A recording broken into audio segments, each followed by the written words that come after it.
সারাদিন করোটা কি আর, দুটো রান্না করো, একটু বাচ্চা মানুষ করো, এই কথাটাই ম্যাক্সিমাম মানুষকে শুনতে হয়, তাই না?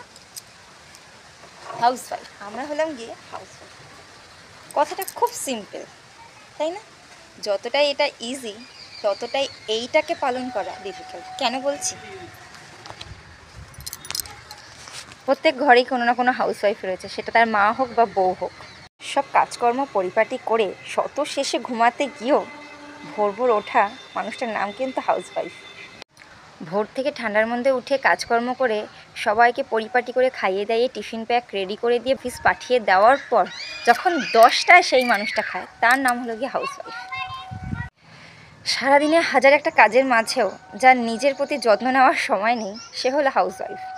গরমকালে তাপদহে যখন সবাই এসি বা ফ্যানের হাওয়াতে মগ্ন, তখন রান্নাঘরে হাত পুড়িয়ে রান্না করার মানুষটার নাম কিন্তু হাউসওয়াইফ। শীতকালে ব্ল্যাঙ্কেটে বসে মুভি দেখে যারা, আর সেই সঙ্গেই রান্নাঘরে কষ্ট করে ঠান্ডার মধ্যে কাঁপতে কাঁপতে রান্না করে দেওয়ার মানুষটার নাম কিন্তু হাউসওয়াইফ।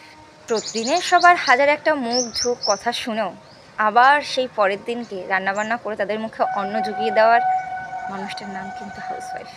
প্রত্যেকটা বাড়িতেই নিশ্চয়ই হাউসওয়াইফরা রয়েছে, তারা আর কিছু চায় না, তারা একটু সম্মান চায়। তাই যদি পারো তাদেরকে একটু সম্মান করো। যাদের যাদের চোখে হাউসওয়াইফদের জন্য কোনো ভ্যালু নেই, তাদের জন্য এই মেসেজটা যদি ভালো লেগে থাকে শেয়ার করার অনুরোধ রইল।